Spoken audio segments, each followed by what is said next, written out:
Yasmine Abdel-Fadel.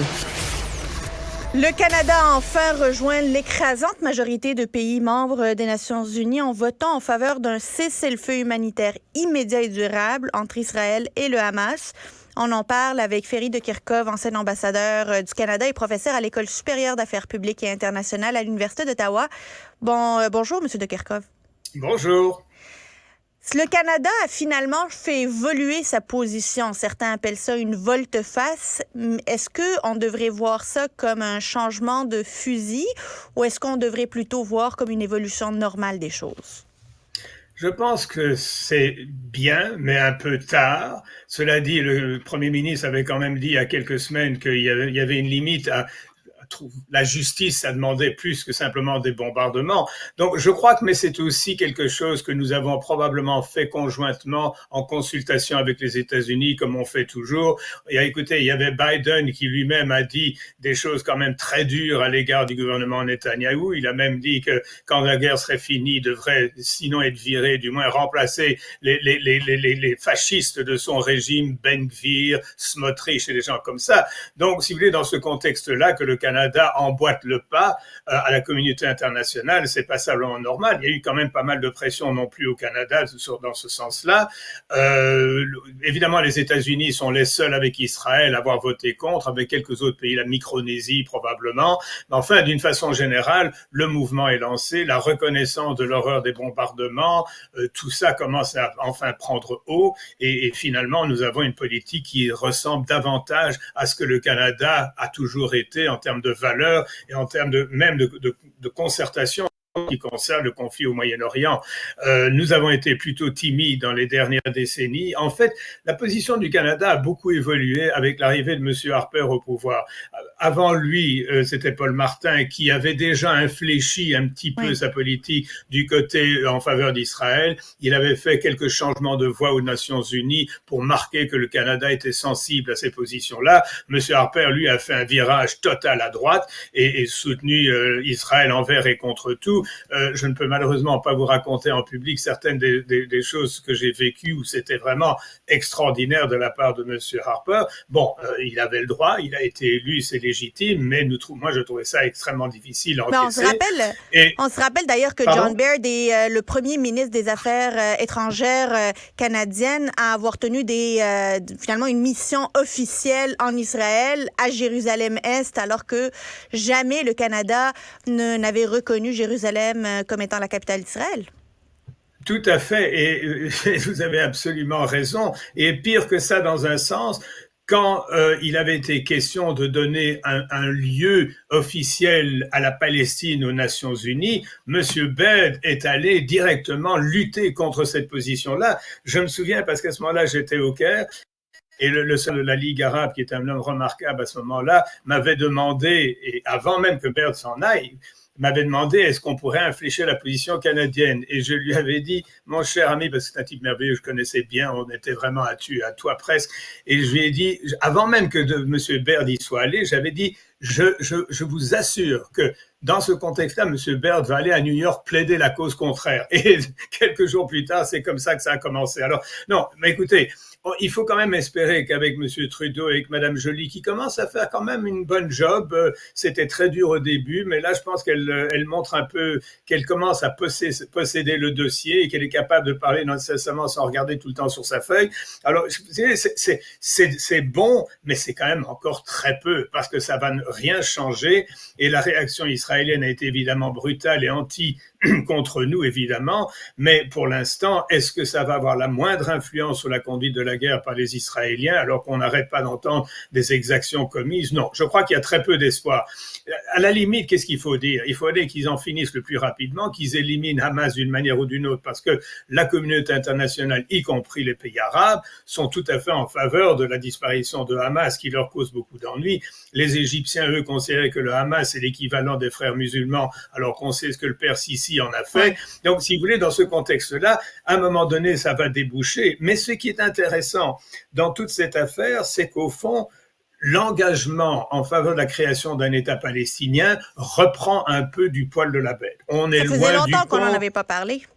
Ça fait très longtemps qu'on n'avait pas parlé. D'ailleurs, même le gouvernement canadien avait ça dans son site officiel, mais n'en faisait pratiquement pas mention. Alors, c'est amusant parce que, enfin, amusant non, parce que le 7 octobre, le lendemain, on m'interviewait et j'ai dit, vous savez, cette catastrophe pourrait peut-être mener à la résolution des deux États palestiniens. On m'a un peu ri au nez, mais là, je pense qu'on doit rire un peu moins parce que le père Biden a décidé de mettre le coup et je crois que les Saoudiens, s'ils veulent reprendre haut avec Israël, compte tenu de ce qui s'est passé, les Saoudiens vont dire, écoute, crée cet État palestinien en Cisjordanie et qu'on nous foute la paix avec cette affaire-là, et puis ensuite on s'entendra comme copains et cochons. Mais peut-être cochon, c'est pas le bon moment. Non, c'est peut-être pas le moment, mais parlons de ces accords d'Abraham qui, évidemment, ne tiennent qu'à un fil depuis le 7 octobre dernier. On entend dans les couloirs que les États-Unis ont envoyé des émissaires dans tous les pays arabes qui avaient soit signé, soit été sur le bord de signer ces accords d'Abraham. Est-ce que vous pensez que la sortie de Biden d'hier était une sortie calculée pour montrer aux pays arabes avec qui on essaie encore de les tenir avec de la broche qu'il est sensible à leurs doléances et en une tentative de sauver finalement ce qui reste de ces accords-là? Je vous dirais que les accords d'Abraham qui ont été quand même lancés sur la terre par Donald Trump ont été endossés pleinement par Biden. Oui. Et Biden en a fait son cheval de bataille dans les relations avec le Moyen-Orient. Donc, qu'il est d'ailleurs, pas seulement hier ou avant-hier, mais qu'il est continuellement dit aux États arabes, et c'est pas pour rien qu'il est au téléphone tout le temps avec les dirigeants arabes, disant, écoutez, on va régler cette affaire-là, mais les accords d'Abraham, j'y tiens et ça va vous donner beaucoup d'occasions, beaucoup de changements. Pourquoi? Parce que ce que j'arrête pas de dire depuis des années, c'est que le jour où un État palestinien sera créé et qu'il y aura donc un meilleur consensus dans les relations avec Israël, Israël, dont l'économie est prodigieuse, dont les capacités scientifiques sont extraordinaires, ils ont plus de prix Nobel par pied carré que n'importe quel pays au monde, quand il y aura une véritable conciliation entre le pays arabe et Israël, Israël sera le moteur de la relance économique de l'ensemble du monde arabe. Évidemment, le pétrole saoudien continuera à alimenter Abu Dhabi et les autres, mais l'idée d'une progression d'une société économique transformée, ils en ont un besoin fou. Regardez, l'Égypte est dans un état mais absolument pitoyable, avec une dette prodigieuse à l'égard du Fonds monétaire international qui n'arrête pas de redonner un petit peu de sous. La situation, j'ai des amis en Égypte parce que je suis un ancien ambassadeur en Égypte et je reçois des commentaires qui sont absolument déplorables sur la situation économique, la pauvreté, enfin c'est absolument ahurissant.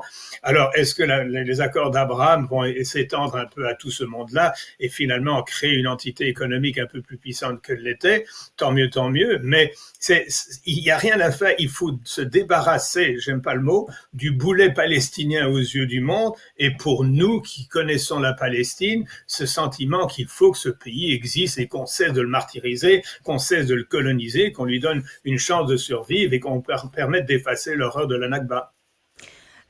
Monsieur De Kerkhove, avant de vous laisser, on entend aussi, on voit sur les réseaux sociaux depuis le début de la journée que le Qatar aurait dit aux différents chefs du Hamas qu'ils ne pouvaient plus garantir leur sécurité et que ceux-ci s'apprêtaient à quitter soit vers l'Iran, soit vers le Liban, soit vers l'Algérie. Qu'est-ce que ça dit sur le Liban, l'Algérie ou évidemment l'Iran? L'Iran, on le sait bien, mais l'Algérie ou le Liban, c'est un peu plus particulier.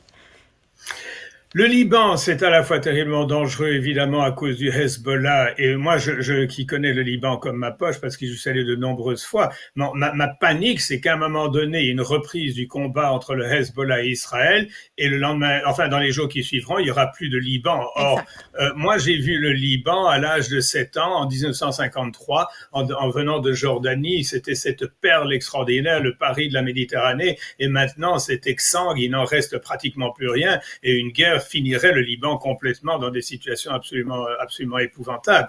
Alors donc ça, si vous voulez. Bon, alors en ce qui concerne l'Algérie, alors l'Algérie est un problème en soi. Y a rien à faire. Le régime algérien a toujours été d'une dictatorialité absolument inacceptable. La gestion de leur économie a été vraiment très dilettante. Il n'y a presque pas assez de gaz maintenant pour faire de la liquéfaction du gaz pour l'exporter. Enfin, et c'est dommage, mais c'est également le résultat de la colonisation française qui reste un poids colossal sur l'Algérie. Alors l'Algérie a eu tendance effectivement à avoir des menées à l'international passablement différente des autres, pas nécessairement à l'iranienne, mais avec une espèce d'agressivité presque héritée de leur propre passé. Autrement dit, tout ce qui est un peu une oppression va mobiliser les Algériens avec qui est prêt à les suivre. Alors ça, bon, alors l'Iran ne va pas changer du jour au lendemain, un régime absolument odieux. Là encore, c'était mon premier poste diplomatique et j'ai une affection particulière pour l'Iran et je désespère que ça ne changera jamais. Je ne pense que malheureusement, je ne serai plus de ce monde, que l'Iran de l'ayatollah continuera à survivre.